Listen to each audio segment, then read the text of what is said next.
es probable. Ahí arrojó un mensaje. O sea, la certeza es que Lucas en rigor no estuvo presencialmente en todos los discursos de Hechos. Sin embargo, él escribió el libro completo de Hechos. Entonces, por eso es que surge este comentario, y no quiero que se me malentiendan en algún sentido, en que estamos cuestionando la autoridad del texto, ni mucho menos, sino que tiene que ver con que el pasaje en sí, ay, ahí estaba el hermano Jorge, no le pregunté. Tiene que ver con que el pasaje en sí, como cuerpo, si bien por supuesto que es inspirado porque es el texto, eh, el que haya sido solo ese texto y que no haya, y que en ese sentido Lucas haya condensado el discurso en sí, es lo más probable, es lo más probable como se dio ahí. Ahora ahora que nosotros podamos decir, entonces Lucas inventó lo que estaba ahí, por supuesto que no. Tiene que ver con una cuestión de condensación, ¿cierto? Del discurso pronunciado. De eso se trata un poco el hecho esto de que no sea algo, un discurso que se dio y apenas se dio, hubo un ejercicio ahí de taquigrafía o de grabación, de que eran cosas que no existían en la época, y que se reprodujo después y se escribió literalmente el texto tal como lo pronunció Pedro en su momento. Ese es un poco el ejercicio. Pero me parece súper interesante lo que comenta. No sé si alguien más quiere hacer algún comentario.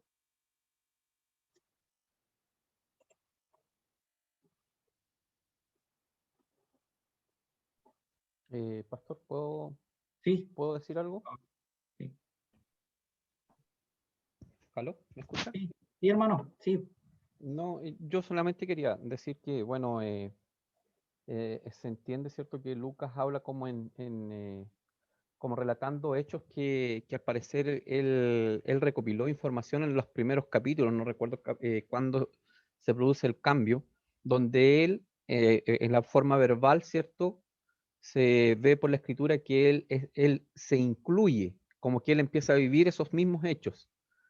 Y en lo que compete aquí en esta parte, al parecer él todavía estaba recopilando información, él como que no, a la luz de la escritura, como que parece que no, él no fue testigo ocular de estos hechos.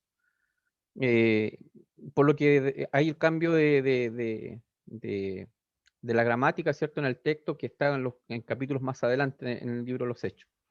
Y lo otro es decir que antes que se escriban los hechos, se escribieron las cartas, algunas cartas paulinas, mucho antes, que eran las que la iglesia tenía en ese entonces. Incluso los mismos evangelios se escribieron después de algunas cartas paulinas. Entonces, ese es más o menos el contexto que se tenía en aquel entonces, eh, que era la transmisión que ellos tenían, ¿cierto? Y lo que yo quería decir también es que cuando Lucas escribió el libro Los Hechos, eh, no hubo gran oposición a que este tratado, ¿cierto?, se difundiera en aquella iglesia. Y eso nos da un indicio claro de que lo que está escrito aquí fueron acontecimientos que fueron validados por la misma iglesia y la gente de aquel entonces. Entonces no fue un invento, no fue algo que a él se le ocurrió, no fueron, como dice ahí, discursos no textuales, ¿cierto? O inventos, nada de eso. Fueron cosas que ocurrieron realmente y que más de algún testigo ocular estuvo presente y que validó lo que escribió Hechos, Claro, lo que escribió, perdón, Lucas. Lucas. Sí. Y Lucas como discípulo de Pablo, por cierto. Igual ahí vemos como los desvíos de alguna forma de Lucas frente a los hechos en sí, eh, a la presencialidad de los hechos. Pero bueno, eso es como un paréntesis, simplemente para hacer como, seguirnos poniendo como en contexto del trabajo que hizo Lucas de recolección de, de, de escritos, ¿cierto? Para poder relatar así de esa forma los libros que conocemos hoy en día. Y vuelvo a decir, el fenómeno se da en prácticamente todo, bueno, menos las cartas, ¿cierto? Las cartas tienen esa característica que tienen como la frescura del momento en que se escribió.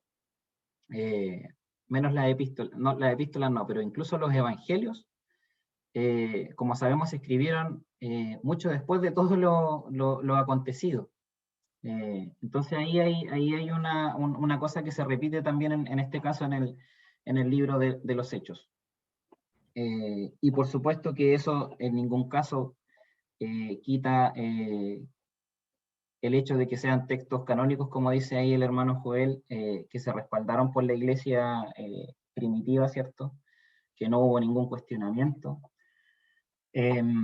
Y que hoy día podemos decir que son las Santas Escrituras sin ningún problema, después de 2000 años. Eso era como introducción de alguna otra forma a lo que tenía que ver con este tema de los discursos, porque justamente nos pudiera parecer ahí que el relator estaba presente ahí en los discursos mismos. Entonces, avanzando con el discurso en sí, vamos a dar lectura entonces en el versículo 14,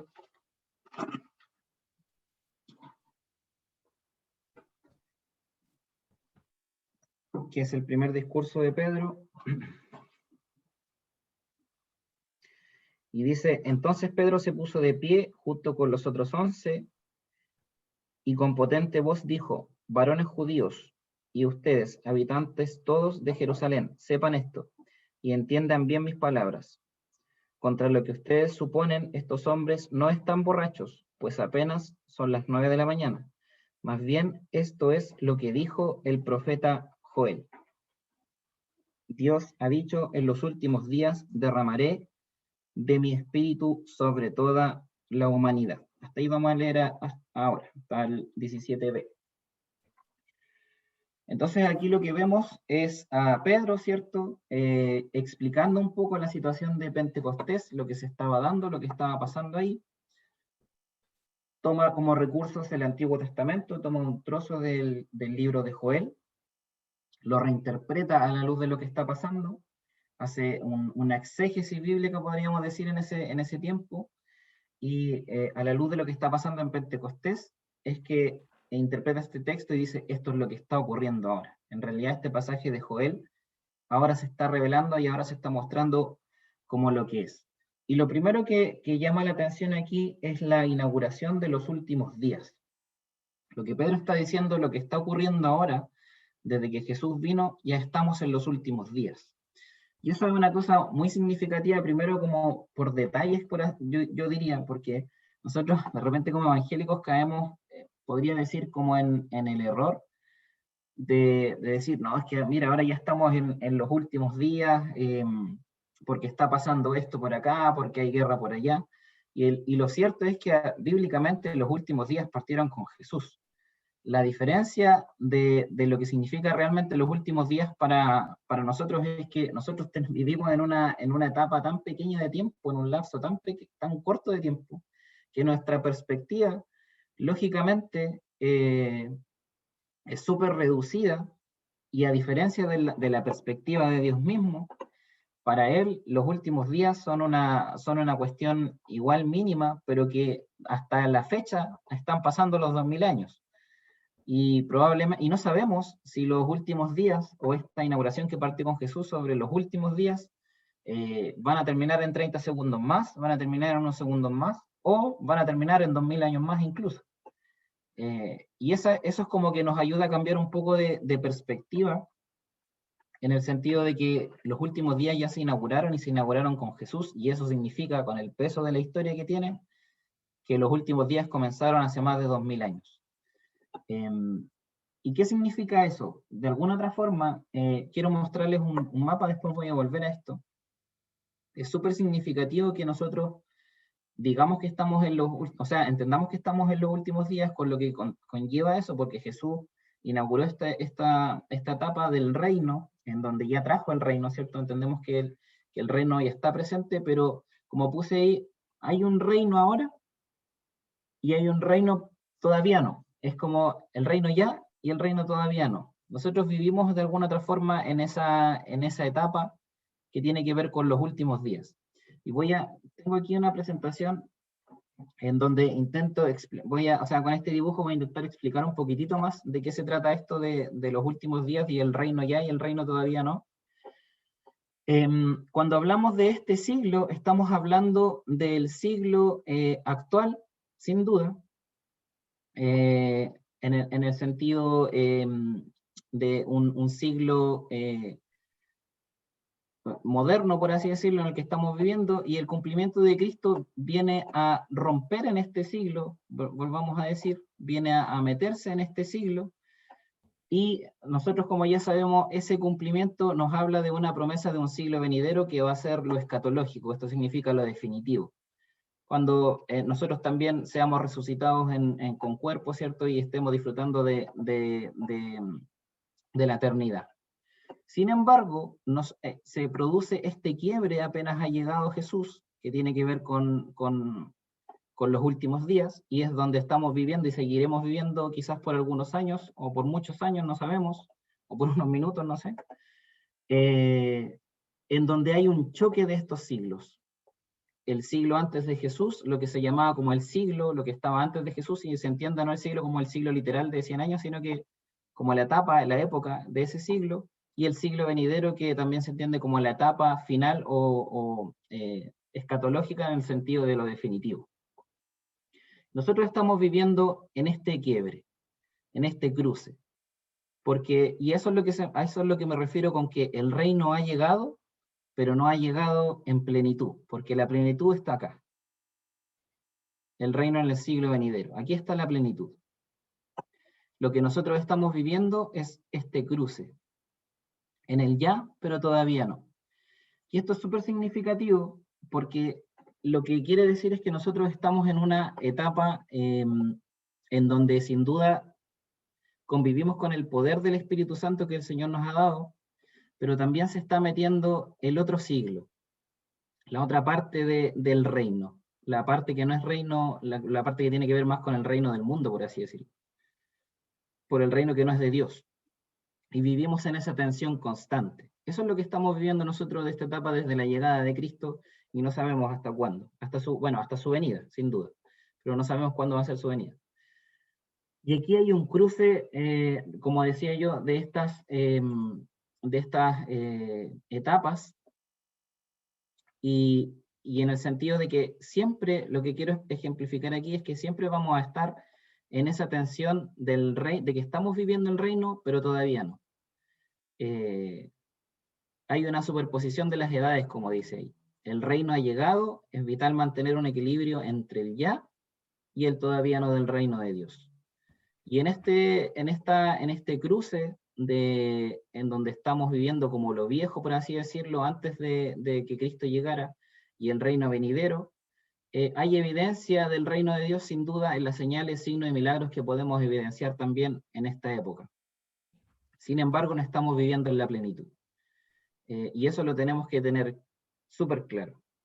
En esta etapa en que estamos viviendo, jamás vamos a llegar a completar, a vivir de forma plena el reino de Dios, porque eso va a pasar cuando Él venga por su iglesia, ¿cierto? De eso se trata. Entonces estamos en este cruce, estamos en esta tensión. Nosotros como iglesia se nos ha puesto solo en esta tensión, en el ya, pero todavía no. De eso se trata nuestro pasar, por así decirlo, por esta etapa, por esta edad, por así decirlo.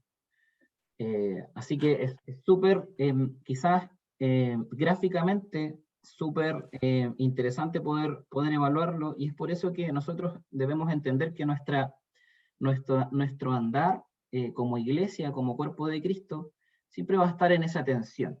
Y es por eso que la iglesia también, como se evidencia desde las cartas, desde la iglesia primitiva, a pesar de que el reino había llegado, ¿cierto? Tenían el poder ya del Espíritu Santo, las iglesias primitivas. Sin embargo, también vivían en la tensión, y por ejemplo, ¿se acuerdan de las cartas de Corintio, a la iglesia de Corinto? Pablo inicia las cartas llamándoles hermanos, y después Pablo los reta un montón por todas las cosas malas que estaban haciendo. Sin embargo, ellos seguían siendo parte de esa llamada iglesia de Cristo. Y ahí es donde vemos la tensión, ¿cierto? Donde vemos la tensión en el sentido de que había pecado incluso en medio de esa iglesia primitiva, no eran perfectos, al igual como nosotros seguimos fallando en muchos sentidos, y es ahí donde se deja ver la tensión. Sin embargo, se dejan ver señales, se dejan ver signos, se dejan ver milagros del Señor en medio de lo que estamos viviendo nosotros. En medio de esta tensión, en que todavía no hay plenitud, que sí se va a dar cuando venga Jesús por su iglesia, todavía podemos ver, sin duda, porque contamos con el Espíritu Santo y tenemos la presencia de Dios y hay señales, y signos y milagros que dan evidencia de que el reino de Dios ha llegado, pero no en plenitud. Y eso tenía que ver con el ya, pero todavía no.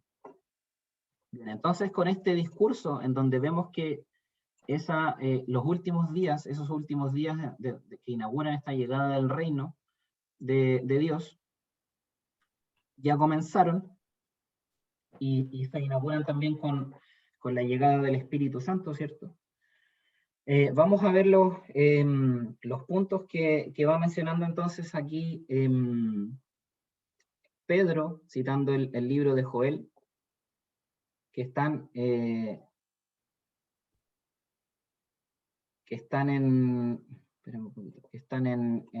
los versículos del 14 al 21. Entonces habíamos quedado en el 17, ¿cierto? Dios ha dicho, en los últimos días derramaré de mi espíritu sobre toda la humanidad. Los hijos y las hijas de ustedes profetizarán, sus jóvenes tendrán visiones y sus ancianos tendrán sueños. En esos días derramaré de mi espíritu sobre mis siervos y mis siervas, y también profetizarán. Bien. Entonces aquí lo que vemos es que lo que está diciendo aquí Pedro, usando el discurso de Joel, es que se va a derramar el espíritu, ¿cierto? Y este derramará, tiene que ver con una palabra que habla de abundancia de espíritu. Y eso es fundamental porque de esa abundancia nosotros también tenemos hoy en día, en el sentido de que el Espíritu está habitando con nosotros en su iglesia, en medio de su iglesia. ¿Y a quién derramará? Y aquí es donde empieza a haber un quiebre, porque entendemos bien que todo el Antiguo Testamento, de alguna otra forma, bajo el contexto israelita, entendía una situación que solo hablaba de pueblo de Dios como de ese grupo cerrado, ¿cierto?, de los israelitas. De las tribus, ¿cierto? Y después específicamente de Judá, ¿cierto? A eso se circunscribía, por así decirlo, en eso estaba sujeto. Y aquí el quiebre, justamente, que es muy interesante, que se toma desde el Antiguo Testamento, desde el libro de Joel, empieza a hablar de que esta nueva etapa, esta etapa de los últimos días, esta llegada del reino, tenía que ver con una cuestión que se inauguraba con el Espíritu Santo, con la llegada del Espíritu Santo, pero ya habían cambios en el sentido de que ahora no importaba la situación, si eran hijos, hijas, no importaba la edad, si eran jóvenes, ancianos, no importaba el rango, en el sentido de que eran siervos, porque el Espíritu Santo ahora era el nivelador de los privilegios. En ese sentido, ahora esto es abierto absolutamente, se abrió a un todo. Ya lo hemos visto también en el libro de Hechos, ¿cierto? En otros pasajes anteriores, en donde se abre a la plenitud del mundo, en definitiva, de todas las criaturas que podían tener acceso a esto nuevo. Ya no habían restricciones en ese sentido. Y el espíritu como nivelador de privilegios. Algo que podemos destacar igual es que ya no hay lengua más importante que otra. Cuando se dejó mostrar el don del Espíritu Santo, en donde hablaban en lenguas, podemos ver ahí que de alguna otra forma esa hermosa metáfora que podemos rescatar tiene que ver con que ahora ya tampoco hay unas lenguas más importantes que otras.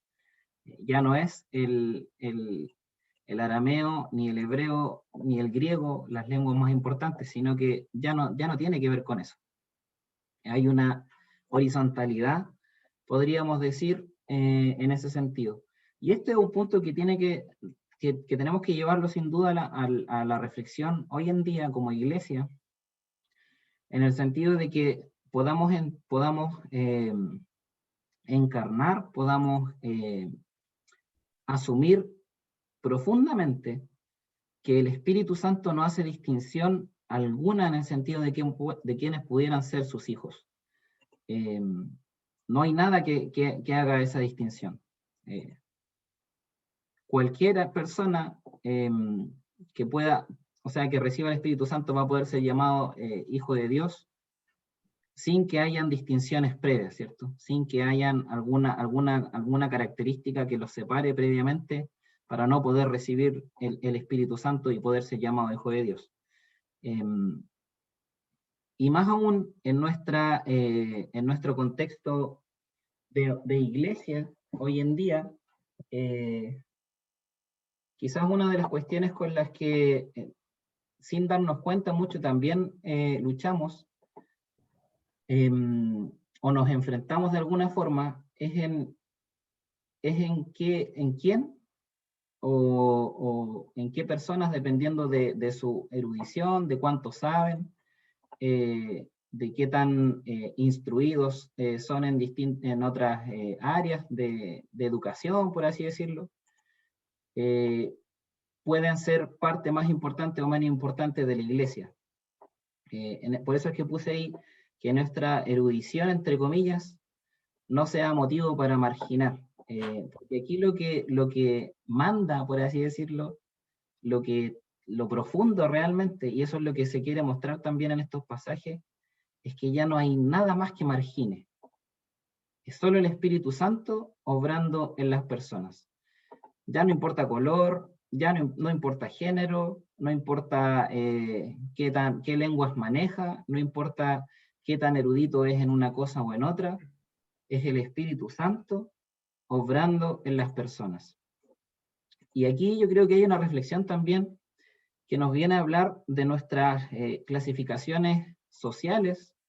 Y yo me acordaba mucho del pasaje cuando Jesús decía, dejen a los niños que vengan a mí. De repente nosotros, incluso hasta con los niños, cometemos alguna suerte de marginación, por ejemplo, de los procesos de culto o de cualquier otras actividades de la iglesia, porque nosotros mismos culturalmente imponemos características sobre los que pueden y los que no pueden hacer una cosa u otra, sobre los que pueden o no pueden participar de una cosa u otra. Y así un montón de cosas, lo de los niños es solo un ejemplo. Pero que vuelvo a decir, que nuestra erudición, y aquí digo entre comillas, no sea un motivo para marginar, que podamos entender esa apertura y cómo esto que se nos estaba mostrando en Pentecostés con este discurso de Pedro, pueda ser algo que nos invite a poder abrirnos realmente y profundamente a esa capacidad de que sea el Espíritu Santo el único, lo único que gobierne de alguna otra forma a quienes pueden ser parte de la iglesia en sí, y de su obrar, y de su avanzar, de su caminar. Que no seamos nosotros los que conformamos estructuras, ¿cierto? Los que hacemos, a nosotros somos como personas, yo creo que nos encanta tener estructuras y armar cosas, órdenes, ¿cierto? Conocemos, nuestro ejemplo más cercano es cómo somos como alianza, ¿cierto? Que tenemos un montón de estructuras, de formas para administrar lo que somos en gran medida, y eso está muy bien. El problema es cuando de repente nos da miedo que esas estructuras sean derribadas por cosas que nos descolocan. Y aquí hay un ejemplo, recuerdo en el mismo libro que tomamos como base, es que, por ejemplo, hay muchas veces en iglesias pentecostales también está el temor de líderes de que el mover del Espíritu Santo desordene un poco quizás a la iglesia o se puedan romper estructuras simplemente por el mover del Espíritu Santo. Y la invitación es a que nosotros no caigamos en aquello también, que podamos siempre asumir como primer orden, y esa quizás es la palabra, como primer orden, el que el Espíritu Santo esté en las personas, en medio de las personas. No sé si alguien quisiera hacer algún comentario con esto. Esto realmente, cuando uno analiza o lee todo este pasaje, nosotros como iglesia hacemos todo lo contrario. Por ejemplo, vemos aquí que el Espíritu Santo nos coloca en una posición en que en Cristo tenemos toda esta bendición de ser parte de la comunidad de creyentes, de hombres y mujeres. Y como tú dijiste ahí, no hay diferencia, ¿no? No hay diferencia. Inclusive cuando nació la iglesia fue intercultural, internacional. Vemos que, si bien es cierto, nació en un contexto judío, pero las naciones o la diáspora, eh, la diáspora era ¿cómo se llama? Gente que vino a ese día, y obviamente todo un asunto estratégico, como Dios nos usó esta fiesta, ¿no? Pero todo en forma estratégica, como Dios diseñó todo este plan para... Y bueno, lo lindo acá es que nosotros, en el tema de esto de la iglesia, un día estaremos frente al Señor declarando ahí, como dice Apocalipsis, de toda carne, toda tribu, lengua y nación, donde el Señor nos integra, pero nosotros tenemos esa doble tensión, ¿no? Entre la institucionalidad, o por ejemplo entre el organismo y la organización. Entonces, a veces nos quedamos o nos vamos, como el fenómeno del péndulo, nos vamos de un lado a otro. Las dos cosas son importantes, pero es importante que caminen juntos, en este sentido de poder, a la luz de la palabra encontramos principios, pero también necesitamos también organizarnos para poder identificarnos, porque también las iglesias, a la luz de todo esto, porque estamos en un estado de derecho, donde también a veces tenemos que, ante el mundo que no tiene este pensamiento de los principios de Dios, tenemos que justificar o dar a conocer cómo está nuestra organización, por ejemplo, o cómo administramos los recursos. Entonces, eso es importante, mi querido hermano, ver cómo la iglesia en su génesis, podemos decir, la iglesia temprana, Dios le colocó todos estos principios de respeto, llamémoslo así. Tú igual mencionaste que no hay diferencia entre géneros, ¿cierto? A la luz del Espíritu Santo dice que no hay sobre mi siervo y mi sierva. En el tema social no hay diferencia entre esclavo ni libre.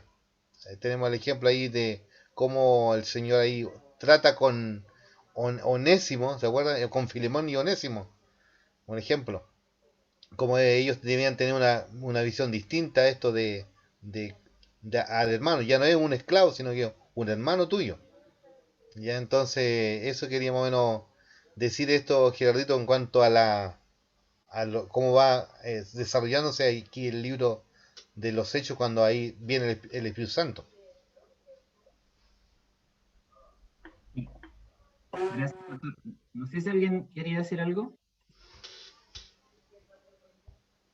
Yo me acordaba de la misionera que nos visitó hace poquito. Irma era el nombre, ¿cierto? Que estuvo predicando en el último culto misionero sí.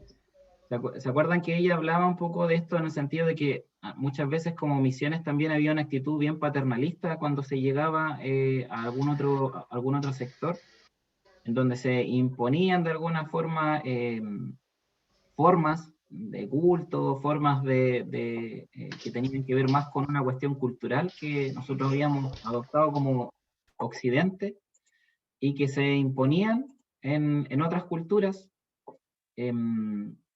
Y en ese sentido creo que tiene mucho que ver con este temor que hay a lo que puede hacer o cómo puede obrar el Espíritu Santo en otras culturas y en ese sentido que puedan tener, por ejemplo, algún formato de culto que para nosotros nos parezca un poco distinto, por ejemplo, por dar un ejemplo, el tema del culto, pero pareciera ser que nosotros queremos hacer lo mismo que hicieron con nosotros de alguna medida cuando llegaron los españoles y nos impusieron de alguna forma, y se generó esta cuestión como paternalista de que ustedes no saben cómo es, nosotros somos los que tenemos que enseñarle todo, todo, todo, y así es como tienen que replicarlo.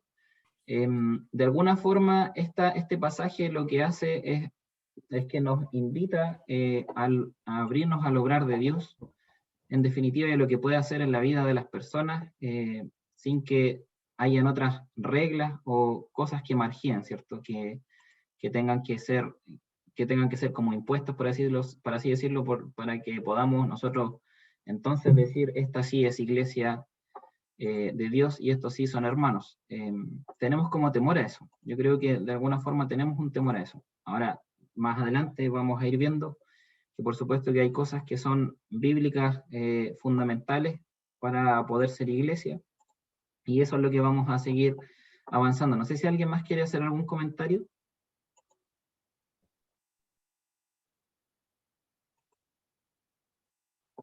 No, entonces vamos a continuar.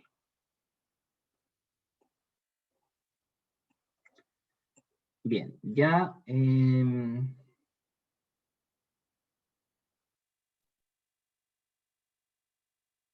sí, ya avanzando entonces, vamos a dar lectura desde el 18 al 20,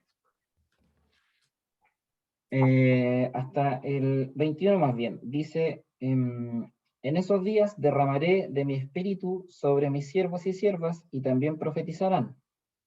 Haré prodigios en el cielo y en la tierra, se verán señales de sangre, de fuego y de vapor de humo. El sol se oscurecerá, la luna se pondrá roja como sangre, antes de que llegue el día del Señor y se muestre en toda su grandeza. Y todo el que invoque el nombre del Señor será salvo. Bien, estos pasajes también nos hablan de una realidad en el sentido, profetizarán, en donde hay un énfasis, ¿cierto?, en que profetizarán mis siervos y mis siervas. Este profetizarán tiene que ver con una cuestión bien amplia, que se refiere más bien al conocimiento universal de Dios, por Cristo, y me faltó la mayúscula, por Cristo mediante el Espíritu Santo. Y eso tiene que ver con el profetizar, el poder exponer de alguna otra forma este conocimiento universal de Dios por Cristo mediante el Espíritu Santo. Súper, súper amplio. Y aquí hay un énfasis, ¿cierto?, en siervos y siervas, hombres y mujeres. Ahí es como mencionaba el pastor, igual se deja ver esa horizontalidad, ¿cierto?, de la que nos habla este pasaje de forma muy, muy interesante. Gerardito, lo otro que a veces en la iglesia le cuesta entender el Pentecostés, como eso iba a decir.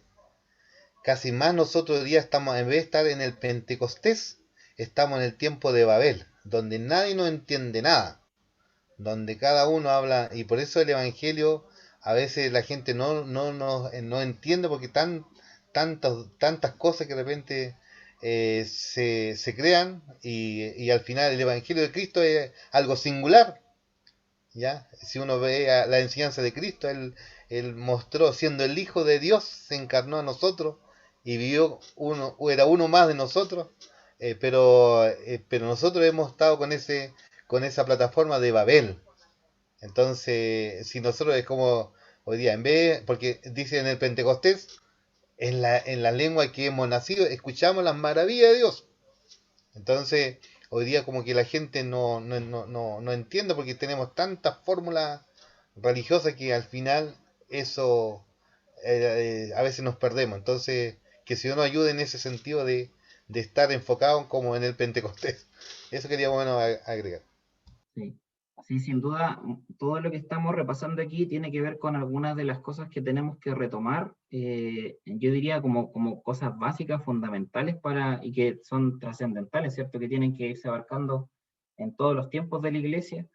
Y por eso es que el libro de los Hechos tiene esa garantía, por así decirlo, porque vemos de frente lo que pasó con el Espíritu Santo y lo que lo que se fue dando allí y cómo podemos ir rescatando un montón de principios, como decía el pastor, que tenemos que aplicar sin duda para el día de hoy, que tenemos en los que tenemos que seguir mejorando. Bien, aquí hay una parte, como veníamos avanzando después de este profetizarán, hay una parte en donde se habla de algunas señales. Y aquí lo que se propone, en donde dice, haré prodigio en el cielo y en la tierra, en el 19, y en la tierra se verán señales de sangre, de fuego y de vapor de humo. El sol se oscurecerá, la luna se pondrá roja como sangre, antes de que llegue el día del Señor y se muestre toda su grandeza. Bueno, aquí lo que pudiera ser es que pudieran ser señales literales de lo que va a pasar antes de que venga el Señor, o pudieran ser metafóricas en el sentido de que esté hablando de que se va a convulsionar la Tierra. Nosotros hemos visto que la Tierra se sigue convulsionando, ¿cierto? Que han habido hechos importantes a nivel histórico, guerras gigantes, hechos sobrenaturales también que han ido afectando, y en ese sentido pudiéramos tomar esto de el convulsionar de la historia, pero también pudiéramos tomarlo como literales y cosas que pasaron ya, que se dieron comienzo, por ejemplo, con lo que sucedió el mismo Viernes Santo, que también vimos ahí en ese tiempo de la muerte, ¿cierto? Cosas sobrenaturales que también remecieron la tierra, de alguna otra forma. Entonces ahí se puede tomar de forma literal o metafórica este texto, en el sentido de que van a haber convulsiones, ya sean literales o también metafóricas, como mencionábamos recién. Y una parte que es fundamental aquí también es el tema de que todo, en el 21 donde dice, y todo el que invoque el nombre del Señor será salvo. Y aquí el invocar, estuvimos buscando un poquitito qué tenía que ver esto de invocar, porque de repente pudiéramos simplemente traspasarlo a un decir de boca, ¿cierto? Pero el invocar, el verbo en sí que se utiliza para invocar, como dice aquí, tiene que ver con dar derecho, por implicación invocar, ayuda en adoración, testimonio, decisión, etc. Tiene que ver con una cuestión profunda de transformación en definitiva. Ese invocar no es simplemente decir decir Dios es mi Señor, sino que tiene que ver con una cuestión de vida. No es una cuestión simplemente de que alguien dice Dios es mi Señor y con eso, por así decirlo, pudiéramos asegurarnos que es una transformación. Pudiera ser, por supuesto, pero lo que tiene que haber en rigor es una transformación profunda de vida, ¿cierto?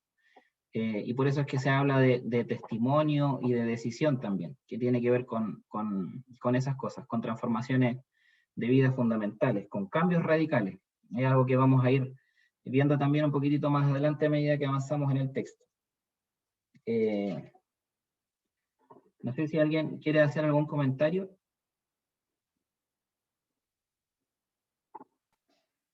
Pastor Gerardo, yo tengo una duda.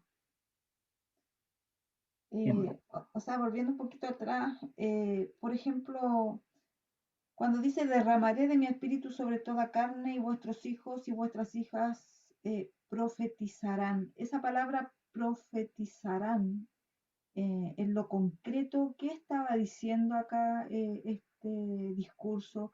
Cuando dice que los jóvenes verán visiones, con el derramamiento del Espíritu Santo, estas tres palabras me gustaría que se explicase un poquito más al contexto. Bueno, se supone que al traerlo acá, lo que dice aquí de que profetizarán, que tendrán visiones, tendrán sueños. Y después lo vuelve a repetir en los pasajes que inició, donde dice, mi siervo y mi sierva derramaré de mi espíritu y profetizarán nuevamente. Todas estas palabras de profetizarán tiene que ver ahí, como puso usted, un conocimiento universal de Dios. ¿Esa es la expresión de profecía?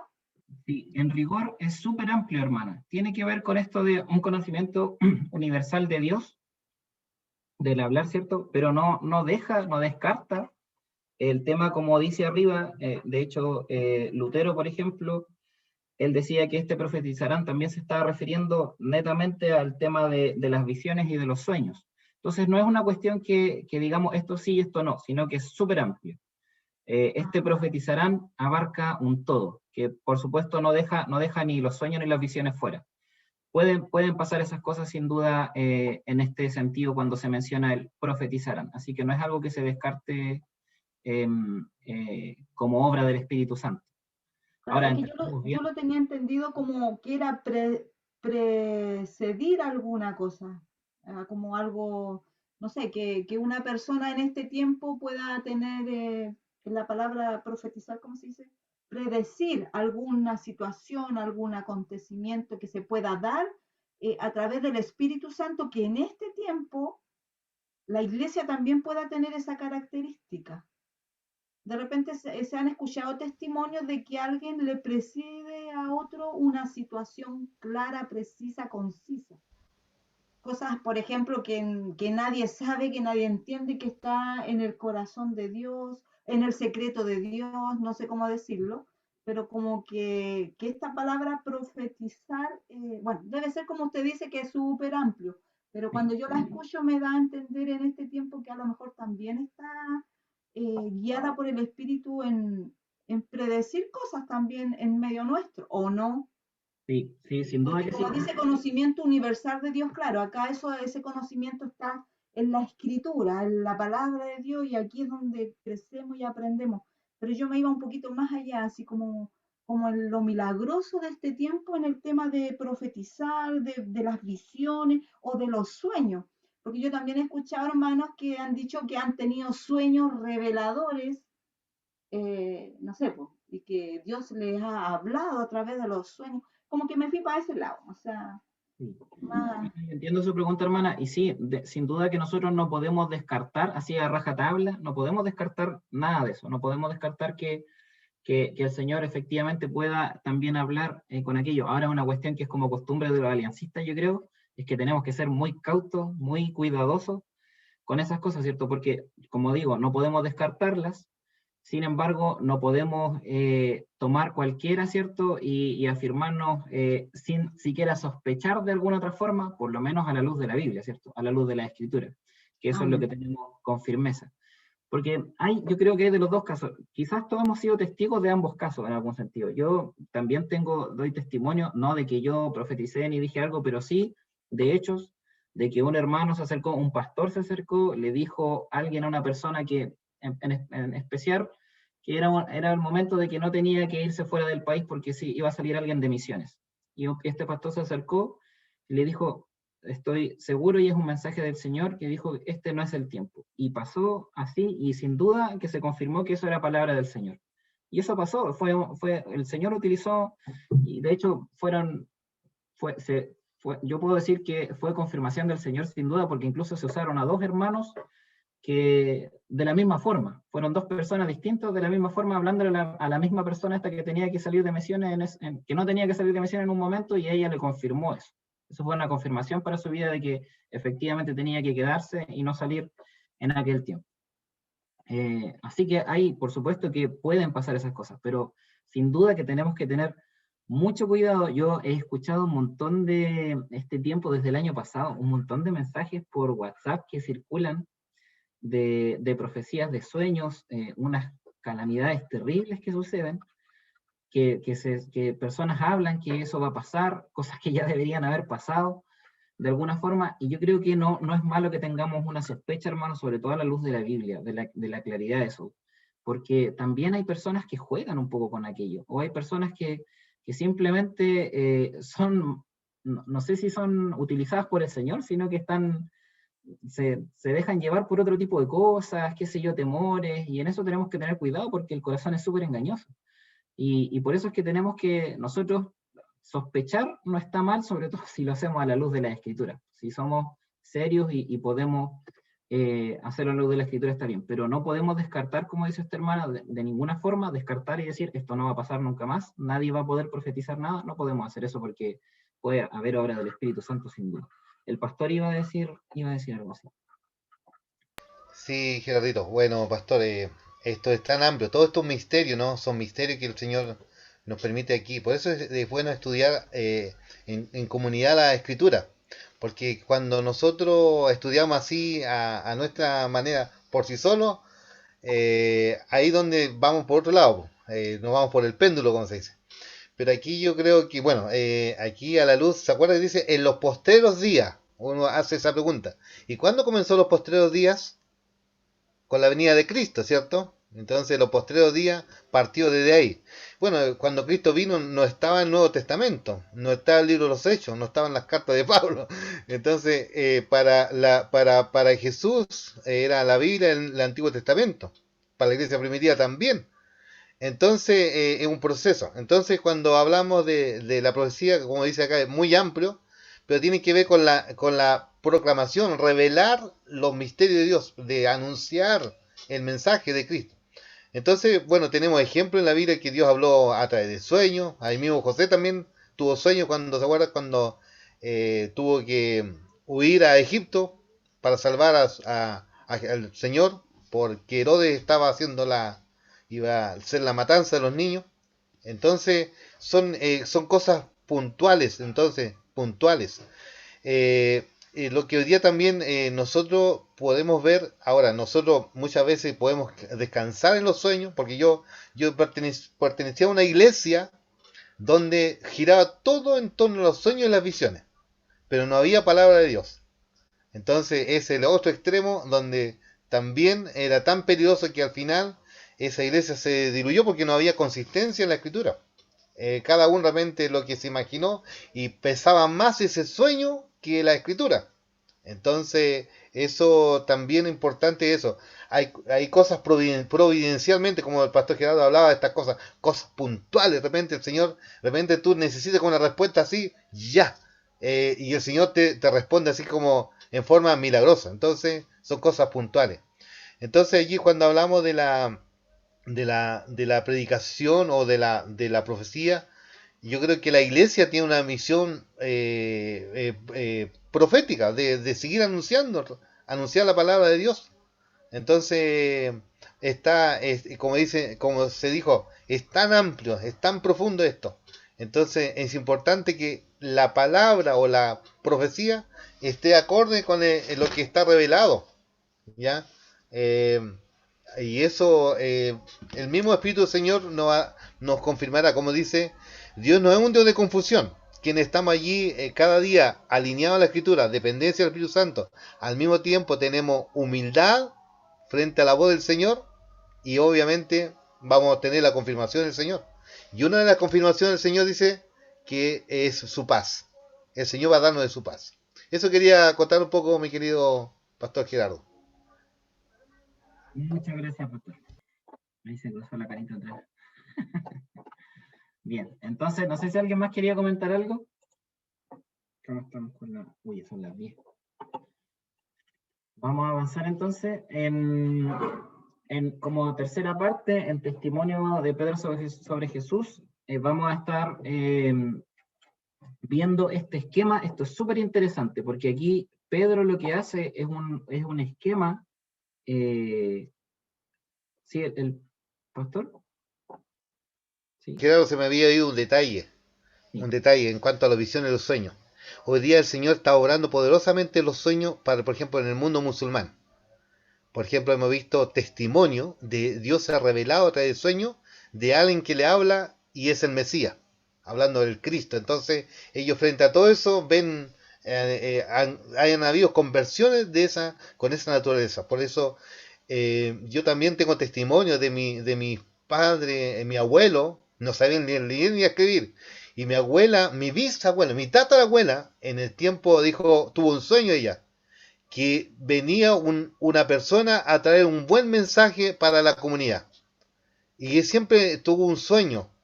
Y claro, el año 70 llegó un caballero ahí, un misionero, a traer un mensaje del Evangelio. Y allí nació la obra del Señor allí en el campo.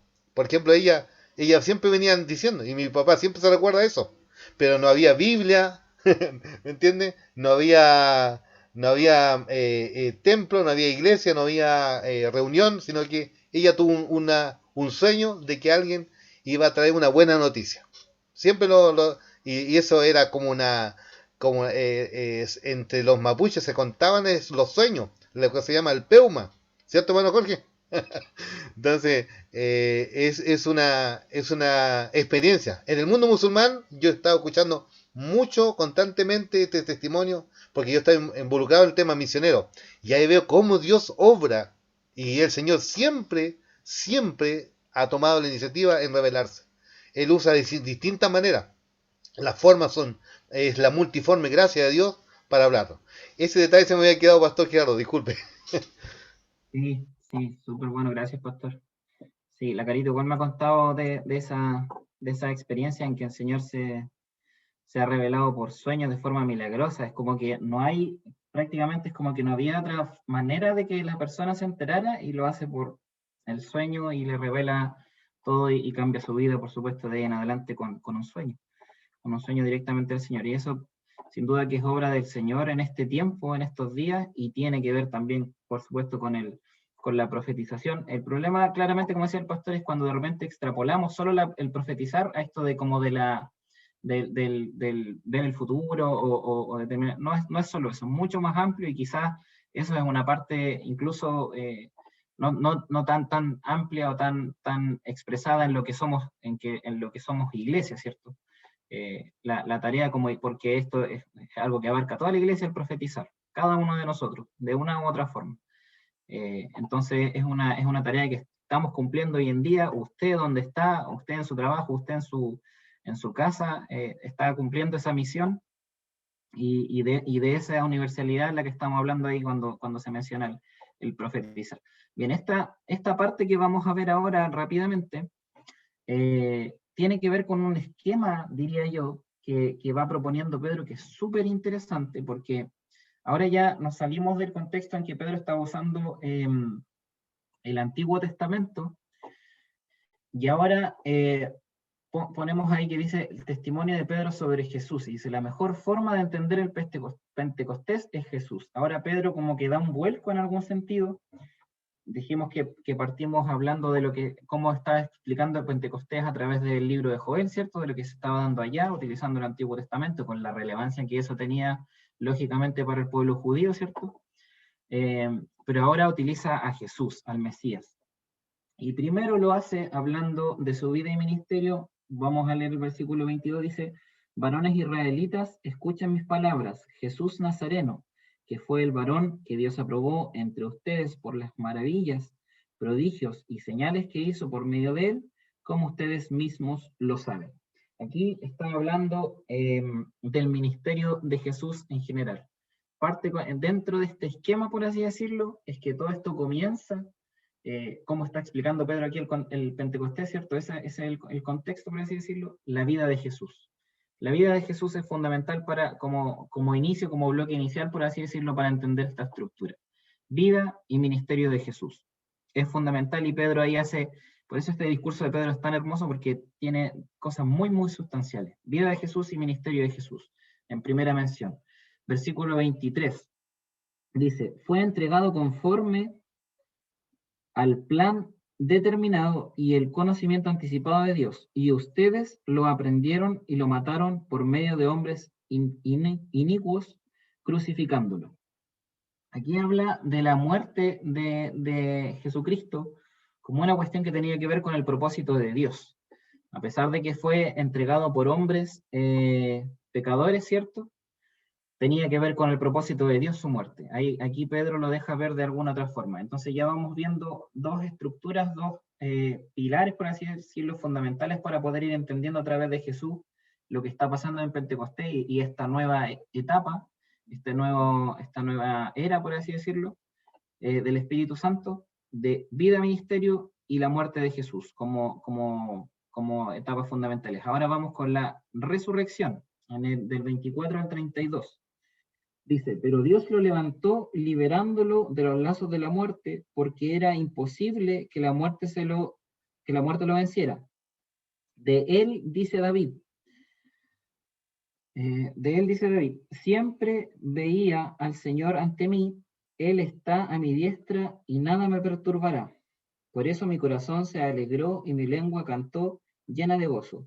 Mi cuerpo descansará en la esperanza, porque no dejarás mi alma en el Hades, ni permitirás que su santo se corrompa. Me hiciste conocer los caminos de la vida y me llenarás de gozo con su presencia. Varones hermanos, podemos afirmar sin temor a equivocarnos que nuestro patriarca David murió y fue sepultado, y que hoy sabemos dónde está su sepulcro entre nosotros. David era profeta y sabía que Dios le había jurado que de su linaje humano saldría el Cristo, que se sentaría en su trono. Esto lo vio antes de que sucediera y habló de la resurrección de Cristo y de su alma, y de que su alma no se quedaría en el Hades, ni su cuerpo se corrompería, pues a este Jesús Dios lo resucitó y de eso todos nosotros somos testigos. Entonces, de alguna otra forma, lo que se deja, aquí hay varios puntos, se deja ver como fundamental, ¿cierto? La resurrección de Jesús. Vuelve nuevamente Pedro a tomar un pasaje del Antiguo Testamento, de los Salmos, el Salmo 16, particularmente, y aquí ya vemos como hay un vuelco también en la comunidad en que la lectura, y mencionábamos un poco delante, la exégesis de los textos pasa a ser cristológica. Esto quiere decir que Cristo es la centralidad. De alguna otra forma pudiéramos decir que las escrituras en general dan testimonio de Jesucristo, del Mesías, ¿cierto?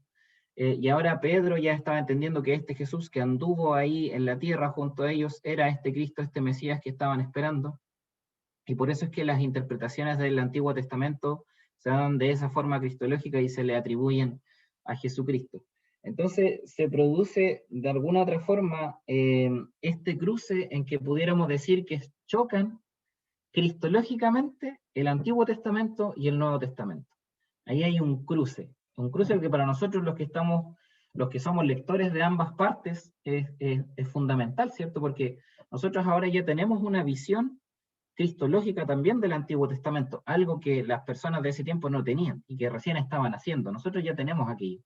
Y es que es súper lindo que se provoca que nosotros podamos ver ese cruce en el Nuevo Testamento y Antiguo Testamento hoy día, y más aún resaltamos también esto como pilar fundamental, ¿cierto? Como lo que estaba explicando Pedro en el sentido de la importancia que tiene que ver la resurrección, así como también la vida y ministerio, su muerte y la resurrección de Jesús. Ahora vamos con el pasaje 33 al 36, que se está hablando de la exaltación. También hay una mención ahí al Salmo 110, del 33 al 36.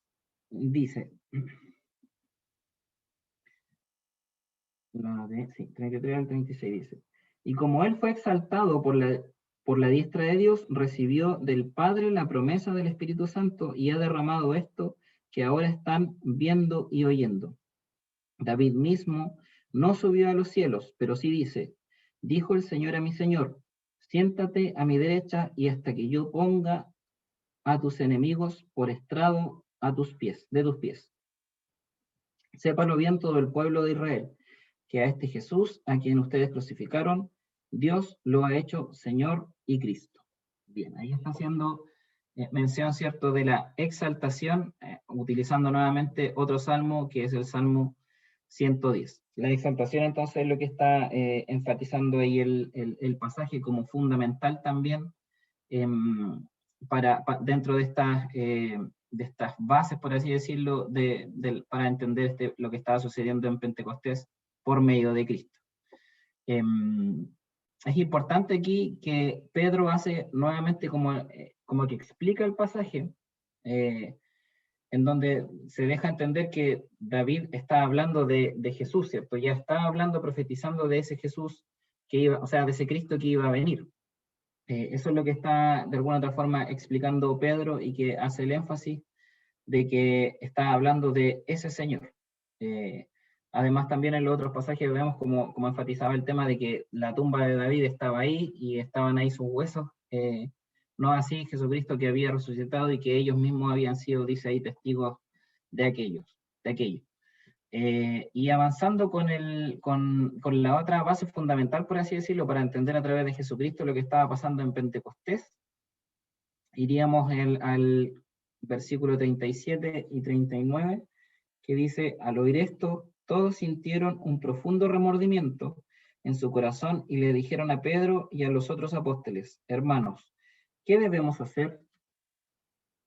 Pedro les dijo: arrepiéntanse y bautícense todos ustedes en el nombre de Jesucristo, para que sus pecados les sean perdonados. Entonces recibirán el don del Espíritu Santo, porque la promesa es para ustedes y para sus hijos, para todos los que están lejos y para todos aquellos a quienes el Señor nuestro Dios llame. Entonces aquí ya se habla netamente de la salvación. Y es muy importante recalcar aquí cómo vemos que después de este discurso de Pedro, ¿cierto?, que los que estaban oyendo sintieron un profundo remordimiento, dice aquí la Reina Valera contemporánea. No sé si alguien puede leer otra versión del versículo 37.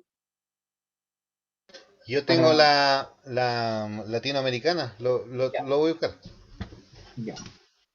No sé si alguien tiene la Reina Valera 60 u otra para poder leer el 2:37.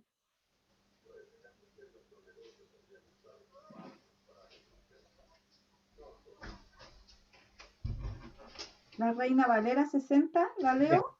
Ya, gracias. No. Al oír esto, se compungieron de corazón y dijeron a Pedro y a los otros apóstoles: varones, hermanos, ¿qué haremos? Se compungieron es la palabra que usa ahí, ¿cierto? Es como algo que se les removió, ¿cierto? Como que algo les pasó con esta explicación a través de Jesucristo.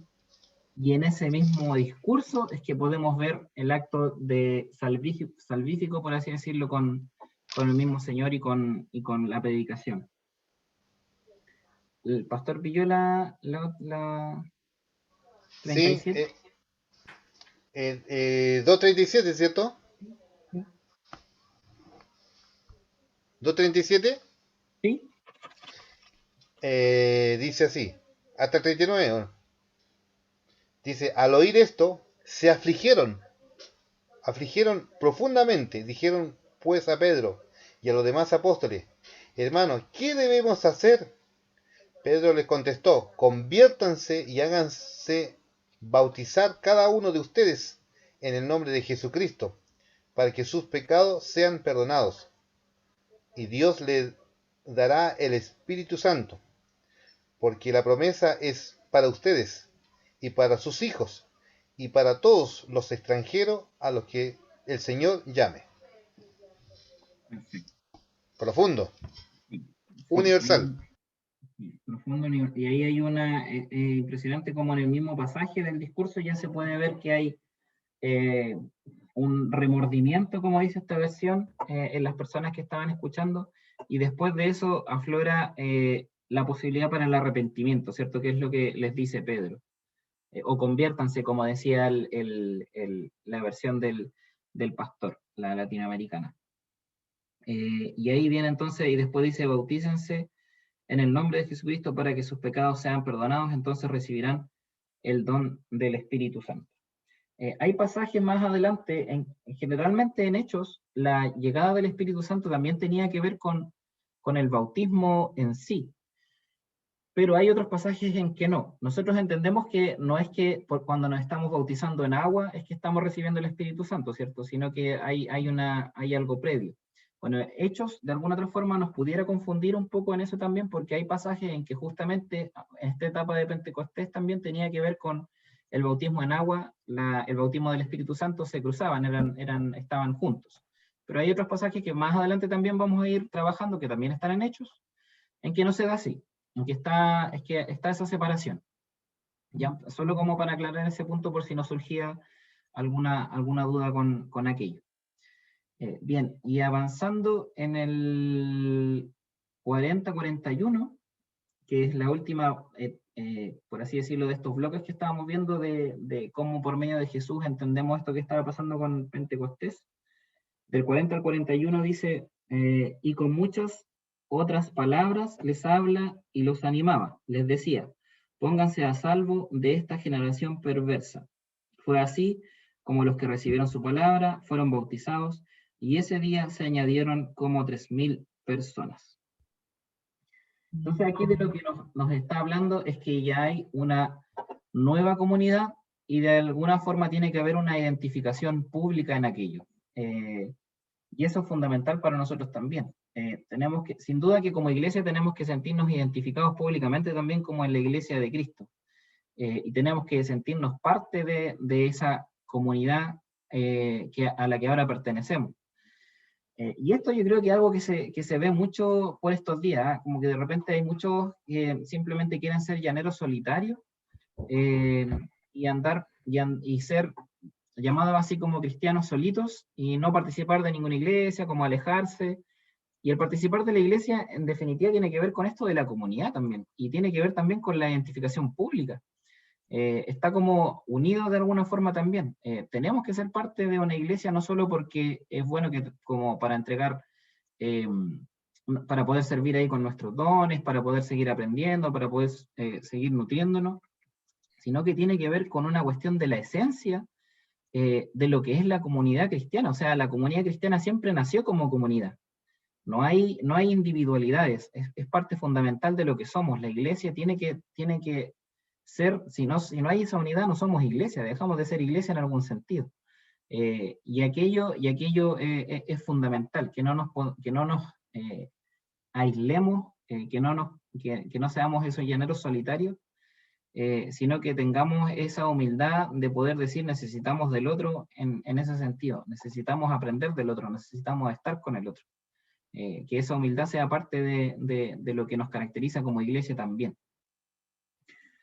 Bien, no sé si alguien quiere hacer algún comentario. Lo que estamos viendo aquí son estos pilares, por así decirlo, que Pedro menciona a través de Jesús, lo que vio a través de Jesús, en donde partimos con vida y ministerio, su muerte, su resurrección, su exaltación, su salvación y esta nueva comunidad. En este discurso, en estos poquititos versículos, vemos como Pedro sintetiza de una forma magistral, por así decirlo, esta explicación sobre lo que estaba pasando en Pentecostés a través de Jesucristo. No sé si alguien quiere hacer algún comentario. Pastor Gerardo, me llama la atención el sermón de Pedro, ¿no? Cómo toma la escritura, pero fíjese, bueno, ahí coloqué el bosquejo del sermón de Pedro. Es importante que aquí tenemos modelos para predicar y presentar a Cristo, ¿no? Como allí habla del contenido de Jesucristo, su evangelio, donde muestra su vida y obra de Jesucristo. Entonces, producto de eso, nace la comunidad cristiana. ¿Se acuerdan? El mismo Jesús dijo que él vino a formar su iglesia, ¿no? Entonces, es importante ver esto tremendo. Yo disfruto de las prédicas de Pedro y de Pablo, cómo hablan del contenido del evangelio. Eso porque no es un asunto así, una nebulosa nomás, no es un asunto, una idea así, sino que hay toda algo profundo y cómo presentan a Cristo. Entonces eso se ve que la iglesia practicó todo eso, y ahí por eso también eran llamadas comunidades carismáticas, comunidades que enseñaban la enseñanza de Cristo y se fortalecían en eso, pues en su persona y su obra. Amén, sí. Esto es fundamental, ¿cierto? Esto es como podríamos decir, como el ABC que tenemos que manejar cada uno de los cristianos en el sentido de lo que significó Jesucristo, ¿cierto? Lo que hizo, su obra, y en esto como etapa final, la comunidad, ¿cierto? Como iglesia, lo que estamos viviendo hoy en día. Su salvación, en donde se resalta el perdón de los pecados y la llegada del Espíritu Santo en cada uno de los cristianos, son cosas fundamentales como pilares y como dice ahí el pastor, como Pedro lo sintetiza de una forma magistral en estos pocos pasajes en medio de su discurso. Bien, ya vamos a ir casi finalizando, ya avanzado la hora igual. Como último punto que vamos a trabajar, el Evangelio para hoy, de alguna forma contextualizando igual, o quizás haciendo una mirada también desde otra perspectiva, englobando todo lo que hemos mencionado ya. Lo que tenemos que tener claridad es que nosotros como cristianos, sin duda que somos cristocéntricos. Nuestra posición, nuestra perspectiva tiene que ser siempre cristocéntrica. No somos templocéntricos, ¿cierto? No somos corocéntricos, no sé qué más decir. Muchas cosas que de repente por las que nos desviamos. Pastor céntrico. Pastor céntrico, ¿cierto? Somos cristocéntricos. Ese es nuestro enfoque. A través de Cristo es que se derrama esta comunidad por medio del Espíritu Santo. Hay muchos otros algo céntrico que de repente usamos como iglesia, y siempre tiene que ser cristocéntrico, una mirada cristocéntrica. Esa es la mirada correcta y la que nos propone el mismo texto, lógicamente, para incluso mirar el Antiguo Testamento y obviamente mirar el Nuevo Testamento y cómo enfrentar nuestra vida también en ese sentido. Esto de la base en el Antiguo Testamento justamente nos habla del cruce que tiene que haber entre el Antiguo Testamento y el testimonio de los apóstoles, que vendría a ser el Nuevo Testamento. Aquí se produce este cruce que también mencionábamos de alguna forma, cómo tenemos que ver estos dos grandes textos de los que estudiamos. Tiene que estar involucrada también con una mirada que se unen en Cristo. Tenemos que predicar a Cristo desde el Antiguo Testamento y tenemos que predicar a Cristo desde el Nuevo Testamento. De repente nos cuesta una más que otra, ¿cierto? De repente se hace más difícil una más que otra, pero sin duda que en el Antiguo Testamento como en el Nuevo Testamento podemos ver reflejada ahí también la obra de Cristo, lo que sucedió en la tierra en ese momento.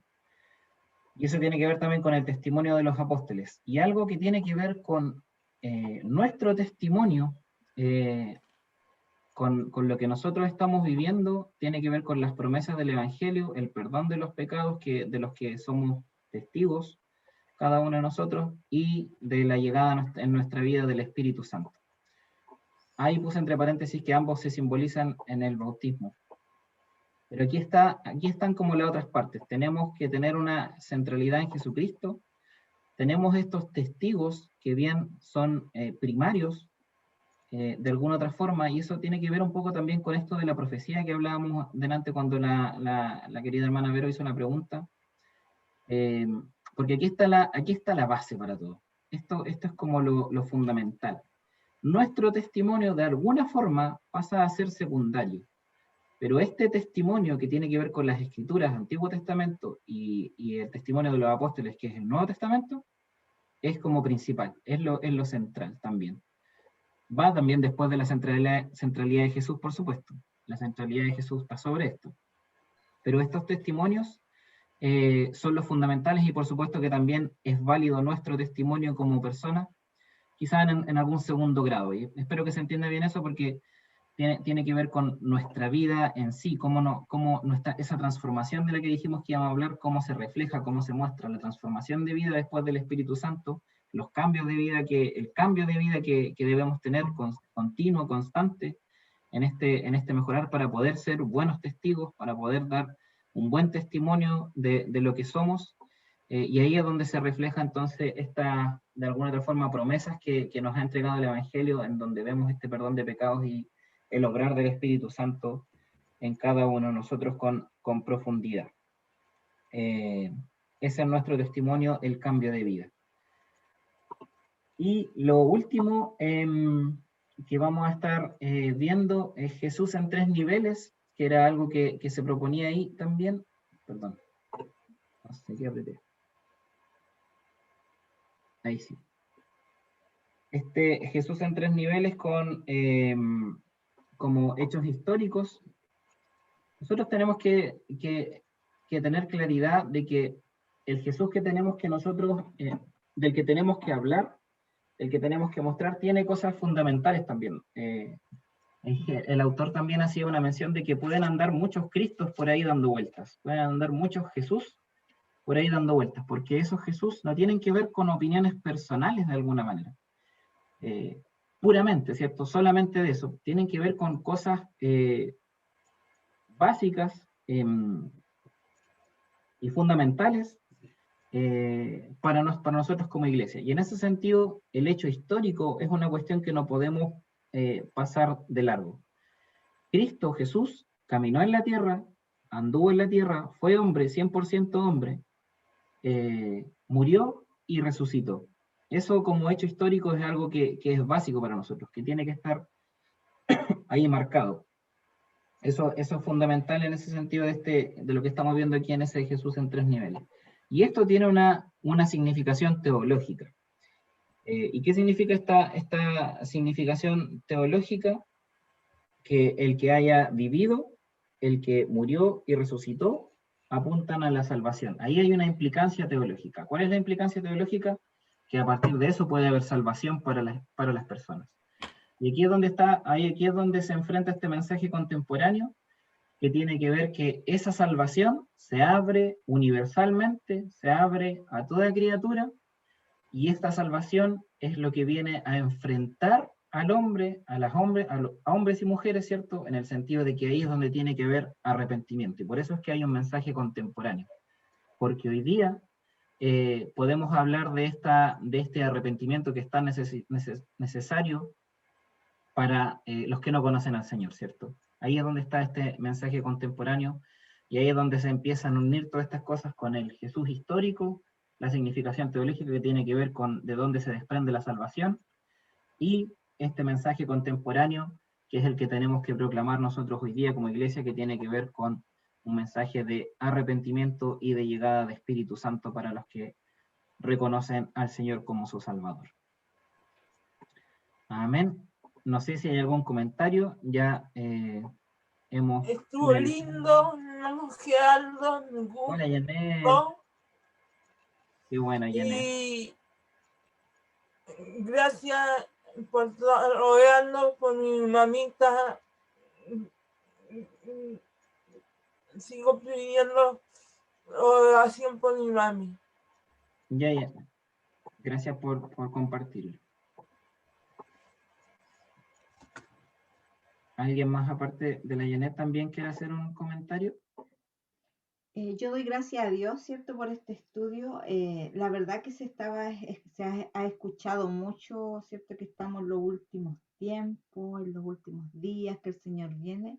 Y me pareció interesante aprender que este proceso empieza a través de Jesús, porque de verdad no lo había meditado así, no lo sabía. No, es como que hay que hacer un estudio profundo de esto, porque de verdad que por eso es tan importante estudiar, como siempre dice el pastor Luis, y tener una panorámica amplia de las cosas, porque me hizo mucho ruido que esto, cierto, como lo puso ahí Jesús, inauguró esto de los últimos tiempos, porque se está viendo mucho por las redes sociales, se escucha cada rato, hermano, estamos en los últimos tiempos, el Señor viene, y ese dicho se escucha, lo escucho mucho, yo lo estoy escuchando mucho y a cada rato, y entender que Jesús mismo fue el que, cierto, propicia esto, para mí es de una gran bendición. Muy linda la clase. Sí.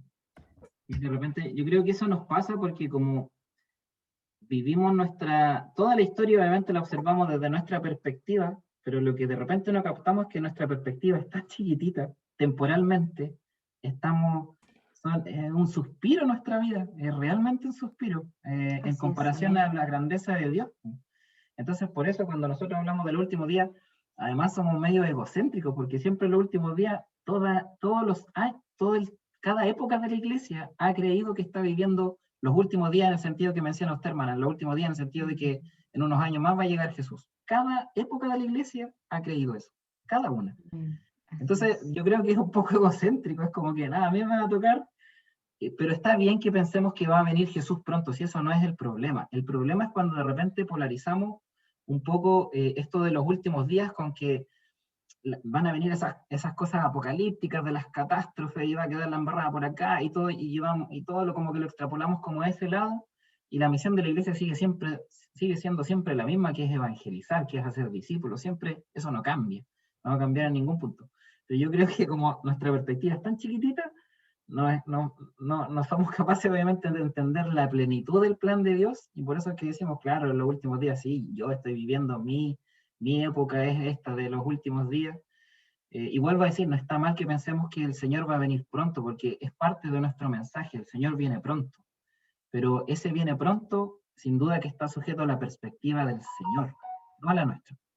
Ese viene pronto es como decía la hermana también, es porque ese viene pronto se inaugura con los últimos días desde que llegó Jesús, desde que Jesús pisó la tierra y más bien desde que resucitó, ahí se inauguran los días postreros. Así que qué bueno que pueda hacer un aporte esta clase. Es que Pastor Gerardo, referente a eso, yo igual siempre he pensado que, claro, uno está esperando esa venida, pero puede ser que en unos segundos más, igual como dijo usted, Pastor Gerardo, ya era nuestra vida y entonces ahí ya llegó nuestro tiempo.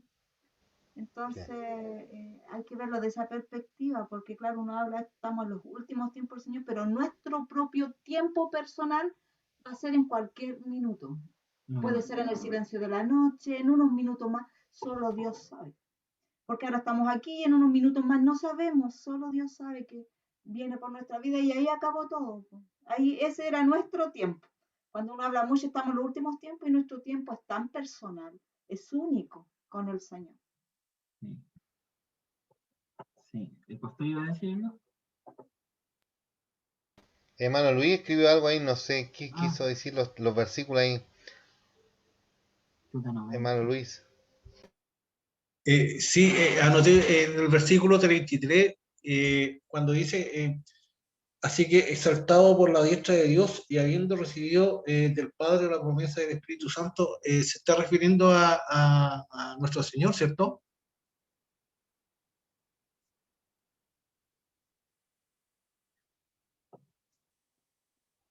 No entendí la pregunta, hermano Luis.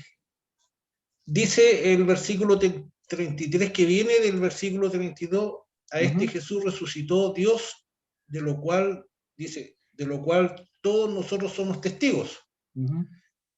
Así que exaltado por la diestra de Dios y habiendo recibido del Padre la promesa del Espíritu Santo.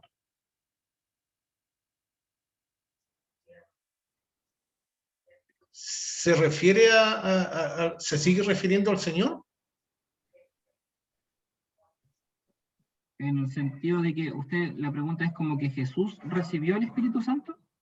Sí, dice, sí, porque dice, así que exaltado por la diestra de Dios. Y claro, habiendo recibido del Padre la promesa del Espíritu Santo. Sí.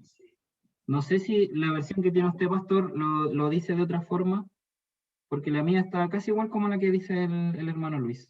Tengo los rollos del Qumran acá, del Qumran. Dice así: este Mesías es Jesús, y nosotros somos testigos de que Dios lo resucitó, y engrandecido por la mano poderosa de Dios, ha recibido del Padre el Espíritu Santo prometido. Hoy lo acaba de derramar, como ustedes ven y oyen. Entonces sí está haciendo el énfasis de que el Espíritu Santo lo recibió Jesús. Se recibió la promesa del Padre, el Espíritu Santo. Claro. ¿Y dónde la recibió?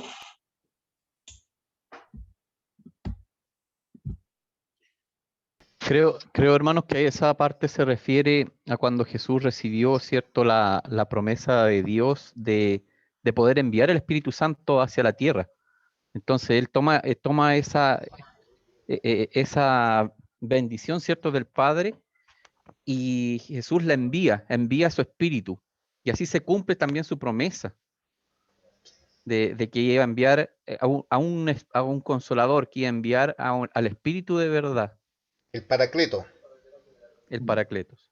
Sí, pero no deja de ser confuso, como dice el hermano Luis ahí en el texto, ¿eh? En el sentido de que pareciera ser que está refiriéndose a que Jesús a él le fue dado también el Espíritu Santo y después lo dio. Eso es lo que entiendo que este igual interpreta, ¿cierto, hermano Luis? Sí, me quedó dando vuelta esa parte. Sí. Quizá a lo mejor yo lo relacioné cuando Jesús subió después de haber sido bautizado por Juan el Bautista. donde desciende, se abren los cielos y Ah, desciende ya. el Espíritu Santo en forma de paloma y se posa sobre él. Pero también en los evangelios también se relata de que Jesús allí dice, le dio como una, como una, no en la plenitud, pero sí le sopló el Espíritu Santo para que entendiese algo así, no sé cómo aparece ahí en Lucas, para que comprendiesen la escritura, ahí está. Todavía no había sido derramado, pero para que comprendiesen. Y como dice, venía hablando desde Moisés, los profetas y los escritos. A ver, lo estoy buscando. Pero en el versículo 33 dice claramente que después que fue muerto, ¿cierto? Fue levantado por Dios. Y ahí, obviamente, haciendo un resumen, aquí yo creo que este versículo está haciendo un resumen, ¿cierto? Relatando varios acontecimientos en uno. Recibiendo del Padre la promesa del Espíritu Santo, ha derramado esto que vosotros veis y oís, le dice. Entonces, se refiere a ese acontecimiento de que Jesús fue como, bueno, Él es el intermediario. Y también fue el intermediario en el envío del Espíritu Santo. Es el intermediario en todo, ante el Padre. Cuando dice veis y oís, que son las últimas dos palabritas, ahí se entiende clarito lo que dice el hermano Joel, que se estaba cumpliendo lo que Jesús había prometido del Espíritu, porque se está hablando aquí sobre cuando llegó en el día de Pentecostés. Cuando habla del Espíritu, yo creo que es lo que dice el hermano Joel. Cuando se cumple la promesa de que fue derramado el Espíritu el día de Pentecostés. Sí. No, sin duda yo creo que es como la interpretación más, la que nos calza más por lo menos. Pero no, ¿Pueden hacer un comparado con lo que dice Lucas 24:45?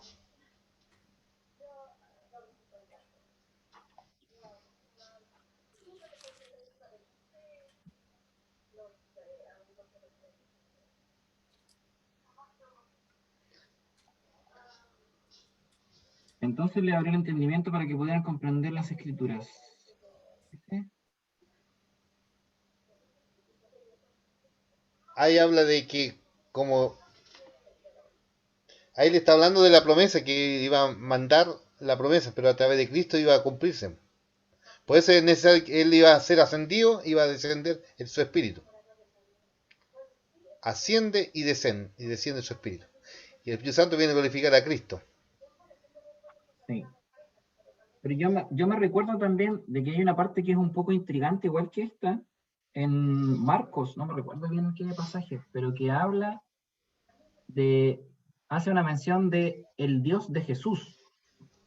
Está hablando como de la otra persona, Dios Padre, y como que fuera Dios de Jesús también. Hay una parte, sí, hay como unas cruces ahí que claramente, y una vez justamente un expositor súper capo, por así decirlo, a nivel de griego, fue al seminario y estuvo trabajando unos pasajes de Marco, y fue una de las preguntas que surgieron esa, ¿por qué dice que Jesús tiene un Dios? ¿Cómo entendemos la Trinidad ahí? Y tiene un poco de relación con esto, porque aquí es como que está hablando como que Jesús mismo recibiera el Espíritu Santo y después lo diera. Y el hermano, que era una eminencia en griego a nivel sudamericano, no me acuerdo bien el nombre tampoco, soy medio malo con los nombres, pero era una persona que le pegaba mucho al griego, y dijo, hermano, no tengo idea por qué dice. No supo qué responder en realidad, por qué aparecía eso en el texto. Yo creo que esto habría que verlo con griego. Creo que esto habría que darle una vuelta con el griego. Pero, Pastor Gerardo, en la cita que dio el Pastor Luis Mariqueo, en el 49, yo lo veo clarito, al final del pasaje en Lucas, donde dice aquí, yo enviaré la promesa de mi Padre sobre vosotros, pero quedaos vosotros en la ciudad de Jerusalén. Es lo mismo que está hablando el hermano Juan. Sí, no, sí, yo estoy completamente de acuerdo con eso, pero es el momento antes, el que está en dudas. ¿Cierto, hermano Luis? Eso es lo que entendí yo por lo menos, quizás yo nomás estoy con la duda. Es el momento antes, ¿cierto? Sí, Pero es bueno, sí, es bueno, interesante. Se entiende que, claro, es para que Jesucristo derrame el Espíritu Santo, Él sea el que lo derrama, pero hay un momento, por lo menos por lo que se entiende aquí en en el español, ¿cierto? Por eso digo que sería interesante verla en griego, estudiarlo. Que pareciera que el Espíritu Santo primero llega el Espíritu Santo a Jesús, a Cristo, y después él lo derrama. Entonces ese es el cruce. ¿Cómo es que a Jesús le llega el Espíritu Santo? Si ahí la Trinidad es la que se nos hace bola a nosotros, porque ese sí que es misterio de misterio. Gerardo, ¿Sí? sí, bueno, comentando un poquito de lo mismo sobre el texto, lo que yo entiendo es que, bueno, Dios había hecho la promesa de enviar el Espíritu Santo, fue lo que Jesús le dijo a sus discípulos cuando subió al cielo. Dijo, y enviaré la promesa del Espíritu Santo. Y aquí dice, recibió la promesa, o sea, la promesa fue cumplida. Después de haber, dice, tengo la versión, Dios habla hoy, dice, después de haber sido enaltecido y colocado por Dios a su derecha, y de haber recibido del Padre el Espíritu Santo que nos había prometido, Él a su vez lo derramó sobre nosotros, y eso es lo que ustedes han visto y oído. Porque la promesa fue cumplida, ¿cierto? Se entregó la promesa y Él la envió. Como fue la promesa ahí en la despedida de sus apóstoles después de la ascensión. Claro. La narración está clarísima. Es lo que yo entiendo. Sí, como, claro, agarrando como objeto la promesa, no el Espíritu Santo. Sí. Claro. Sí, me quedó súper clara su interpretación. Súper claro. Amén. Claro, eso simplificaría mucho el texto. Quizás yo también lo estaba mirando mal nomás. Pero no, bueno que salgan estas cosas. Muy bueno. Esa es la interpretación comunitaria. Pastor Gerardo. Sí. A ver. Había visto el versículo 38 igual sobre arrepentido y bautícese cada uno de vosotros en el nombre de Jesucristo para perdón de los pecados y recibiréis el don del Espíritu Santo. O sea, al momento de que nosotros nos convertimos, recibimos el don del Espíritu Santo. Sí. Y fuimos sellados con la promesa. Sí, ahora ese bautícense está hablando del agua igual. Está hablando del agua. Es que hay un orden, hay arrepentirse y después bautizarse en agua.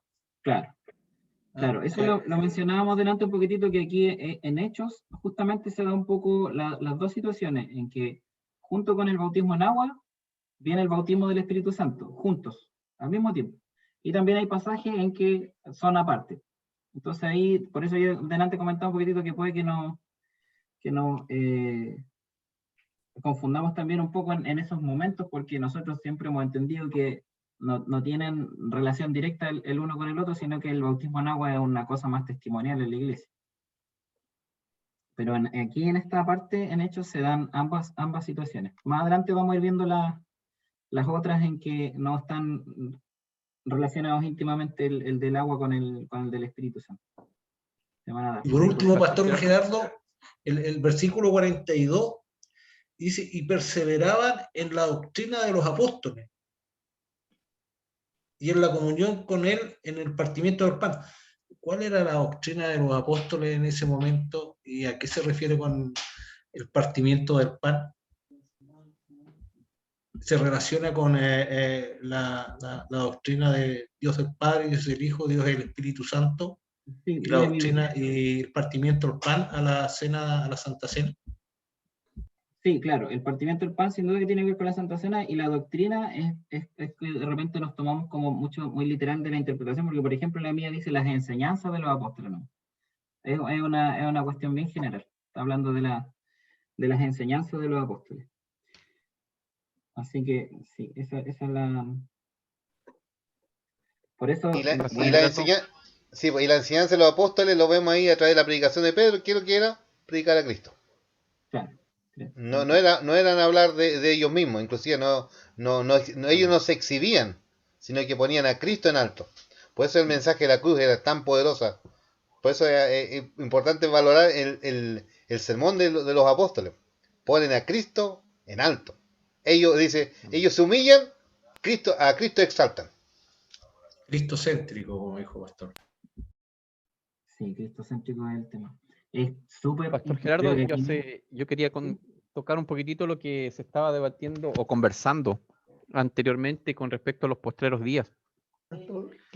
Eh, yo creo que hay que entender también esa parte cuando Juan el Bautista, ¿cierto?, vino a preparar el camino del Señor. Esa es una figura clave, importante, que tenemos que considerar, porque él ¿qué es lo que viene a hacer? Viene a hacer la labor en una boda judía, ¿cierto? Viene a hacer la labor del amigo. El amigo, el que viene a preparar la novia, el que viene a hacer todo el negocio, digámoslo así, ¿cierto? Pero que el novio es el que trae el pago. Y Cristo trae, ¿cierto? Es con su sacrificio el que compra a su iglesia. Entonces, de ahí en ese momento es cuando se produce el inicio prácticamente de lo que nosotros conocemos, incluso hasta como las bodas del Cordero, que van a ser, ¿cierto?, en algún momento en la presencia del Señor, pero se iniciaron ahí también. Es más, si uno lo ve desde el punto de vista como más general, todo esto fue anunciado por el Señor en el Antiguo Testamento, o sea, de allá nació todo el tema, ¿cierto? Y bien decía usted, pastor, que claro, nuestra vida es tan cortita que no alcanzamos ni siquiera a dimensionar en absoluto el plan completo de Dios. Y cuando vemos toda esta grandeza de Dios, ¿cierto? Y que muestra todo su amor, y no tan solo en un instante en nuestra vida, sino que Él lo ideó en la eternidad anterior y se va a consolidar en la eternidad hacia el futuro. Wow, quedamos nosotros, no sé de qué tamaño, más chiquitito que un grano de mostaza, por decir algo, en nuestra vida. Entonces eso quería acotar, porque es bueno tener el panorama desde el punto de vista como de Dios, a pesar de que somos limitados y no lo vamos a tener nunca como Dios lo tiene, pero sí tener un pequeño destello de cómo es el plan de Dios así en forma completa. Eso nos llama mucho a la humildad, ¿cierto? Porque siempre nuestra perspectiva es tan limitada, pero sin duda que como es nuestra perspectiva, creemos que es la correcta, pues si es lo lógico, no vamos a pensar que nuestra perspectiva va a estar mal.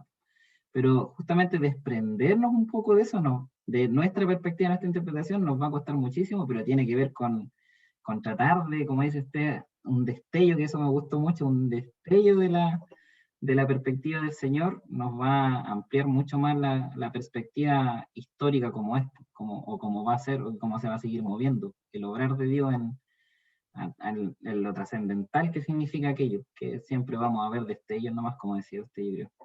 Pero hay que hacer el esfuerzo, hay que hacer el esfuerzo por entender este plan. Parece que el pastor Juvenal quería mencionar algo, o no, lo había escuchado ahí. Hermanos, no sé si puede servir algo. Juan capítulo 15, versículo 26, me permito leerlo en la versión Reina Valera 1960, que dice lo siguiente: pero cuando venga el Consolador, a quien yo enviaré del Padre, el Espíritu de verdad, el cual procede del Padre, él dará testimonio acerca de mí.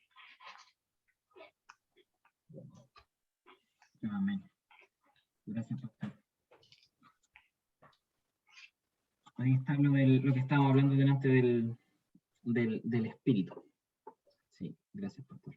Pastor Gerardo, otra cosita que quería mencionar igual, que en el versículo 38 parece que es, claro, en el 38 se menciona de que se bauticen en el nombre de Jesucristo.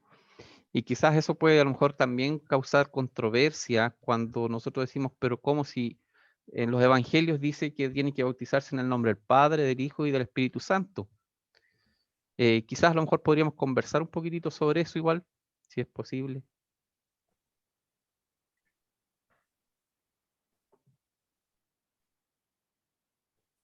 Como,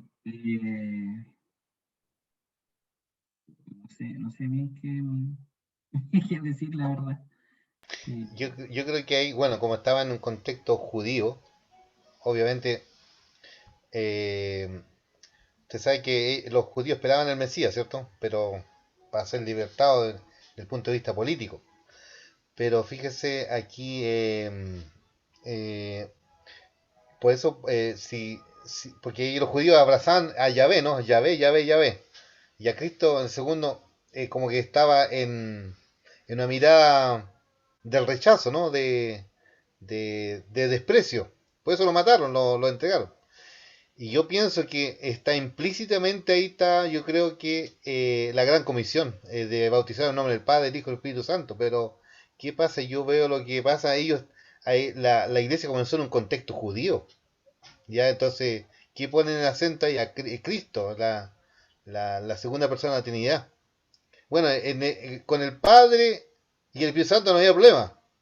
Pero en el tema del Mesías, era como dice Pedro ahí, como dicen los apóstoles, la piedra de tope, la piedra de tropiezo, ¿no? Donde todos chocaban. Entonces, pienso de que por eso allí Lucas, porque Lucas es el que registra esto, siendo Lucas un gentil. Y yo trato de meterme en la mente de Lucas, y imagínense, está tratando de colocar el pensamiento un gentil, colocándolo como piensan los judíos. El bautismo, si no me equivoco, para los judíos no era solo para los gentiles, siempre desde el principio. Pues. Siempre el bautismo fue solo para los judíos, y los judíos no se bautizaban en ningún punto, ¿cierto? En sus rituales. Eso parece que lo vimos igual. Claro, pero hace mucho sentido eso. Hace mucho sentido. Sí, me gustó la explicación del pastor Luis, muy certera, porque al final nosotros como cristianos entendemos que es lo mismo. Cuando hablamos de Cristo, hablamos de la Trinidad y lo mismo del Padre y del Espíritu. Pero el contexto que lo llevó el pastor Luis, sí, pues tiene mucho sentido. Yo creo que por eso es la diferencia. Sí. Para Sí, pues, nosotros hay otra razón también ahí que, bueno, dice cierto Lucas que se bauticen en el nombre de Jesús. Pero ¿quién dio la instrucción ahí a los discípulos en la gran comisión para que se bauticen en el nombre del Padre, el Hijo y el Espíritu Santo? Fue Jesucristo mismo. Entonces, eso yo creo que también es válido en ese sentido, que se bauticen en el nombre de Jesucristo, es decir, así como lo ordenó Jesucristo. ¿Cuándo lo ordenó Jesucristo? Cuando entregó la gran comisión, ¿cierto?, a sus discípulos. Amén. Sí. Ahí está todo el sentido. Bien, hermanos. No sé si alguien más quiere hacer algún comentario. Interesante. Muy bien. Yo Parece creo que que no queremos terminar el estudio. no quiero terminar. Yo seguiría con la didaché, porque aquí estamos hablando, bueno, con el hermano Joel hemos estado incursionando en el tema de la comunidad querigmática. Entonces, si nosotros estudiáramos un poco más de todo lo que implica la didaché, es tremendo. Sí. Bueno, y lo otro, hermano, es que, bueno, hay otro asunto aquí, pues sí, mire. Muchos dicen que este libro debía llamarse Los Hechos del Espíritu Santo, Amén. no Hechos de los Apóstoles. Entonces, porque el mega tema es el Espíritu obrando allí desde el génesis de la iglesia y en su desarrollo y expansión. Entonces, los apóstoles pasan a segundo lugar, donde Dios sigue siendo el centro, entonces, por medio de su Espíritu. Eso quería decir nomás. Bueno, estuvo muy buena la clase. De eso se trata, pues, de conversar, de que preguntemos. Aunque digamos, de repente a lo mejor tenemos un error, aquí estamos para aprender todo, ¿cierto? Como dice alguien, si hago una pregunta es mejor que la haga aquí y no cometa el error. Porque a veces uno tiene miedo de decir, chuta, capaz, no, dilo. Pero aquí, entre todo, el rector acá la escritura. Por eso somos nada más nosotros facilitadores, ¿no? Pastor Gerardo, bueno, comentar un poquito, bueno, darle gracias al Señor por el estudio de su palabra, que ha sido muy, muy enriquecedor. Y recordaba, por ejemplo, estamos en otro curso el día lunes y estudiamos igual Hechos, primeros principios parece que se llama, y ¿cómo se llama? Y esto, por ejemplo, a mí me ayuda mucho porque estamos hablando de lo mismo un poco en primer principio, entonces veíamos en Hechos 10, de la forma, se habló casi de lo mismo de Hechos 10 en esta clase. Vi hartas cosas familiares que ya he estudiado, entonces me da gusto poder reforzar. Pues yo le decía el otro día al pastor, Hechos me sale hasta en la reunión de las damas, porque igual la hermana Jessica igual hablaba de Hechos. Entonces ha sido muy bonito, como el Espíritu Santo nos ha guiado, ¿cierto?, a unificarnos en el estudio de su palabra. No estamos dando pasos para cualquier lado, sino que la Iglesia a través de su Espíritu nos ha dirigido en una sola dirección, ¿cierto?, para unificarla en el estudio de su palabra. Y eso es muy bonito poder verlo y poder también comentar sobre el tema de que se hablaba de los hechos en forma, a ver, aquí lo anoté un poquito, un discurso no textual, ¿cierto?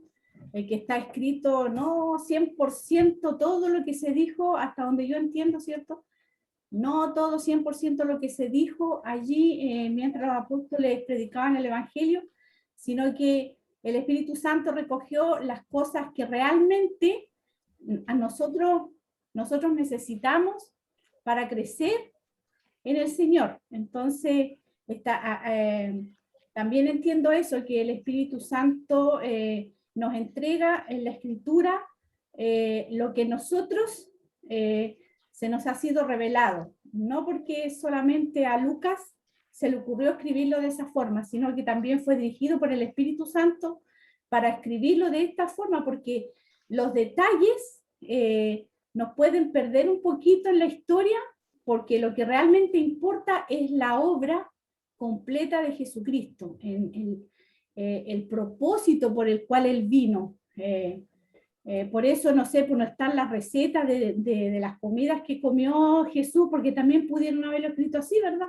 Todos estaríamos cocinando según Jesús, según la comida de Jesús, pero en el fondo ese no es el propósito de Dios, y por eso tenemos la palabra, me recordaba de un programa de radio que dice, que invitaba a escuchar la palabra, dice la palabra profética que hacéis bien oír. Y por supuesto, es la palabra profética, ¿cierto?, que habla, ¿cierto?, del plan pasado, presente y futuro de Dios para la humanidad. Eso podría comentar un poquito. Gracias, hermana Lorena. Sí. Y como decía el pastor, son los hechos del Espíritu Santo, ¿cierto? Y podríamos decir que el libro que no se termina de escribir todavía, porque la Iglesia sigue estando presente. Siguen habiendo hechos del Espíritu Santo hoy día por medio de su Iglesia, y para allá es donde tenemos que apuntar, seguir trabajando y seguir esforzándonos y seguir creciendo en el Señor por medio del Espíritu Santo, para que esos hechos puedan ser cada vez más dignos de seguidores de Jesucristo, ¿cierto? Así que el Señor nos bendiga, hermanos, y que podamos... Ahora, pastor, ¿sí? Pastor, ahora no se escribe como el tiempo de los hechos, ahora se graba. Claro, ahora se graba. Ahora se graban los hechos. Muy bien. Bueno, estamos en este tiempo, si uno revisa el libro de los Hechos, no tiene una conclusión. Yo creo que, como dice, estamos escribiendo y nosotros hoy día somos el capítulo 29. Así que hasta cuando venga el Señor. Pastor, pero no hay que agregarle la palabra.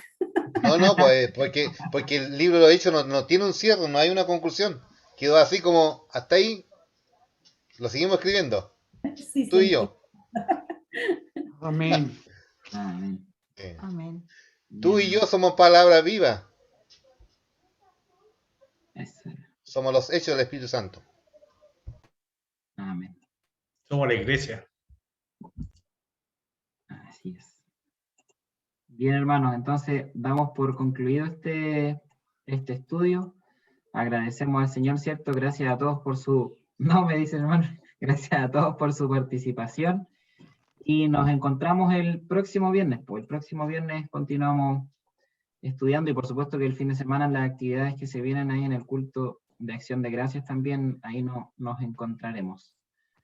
Amén. Entonces le voy a pedir a mi hermano Joel, por favor, si puede orar para finalizar, hermano, este estudio. Chao todo.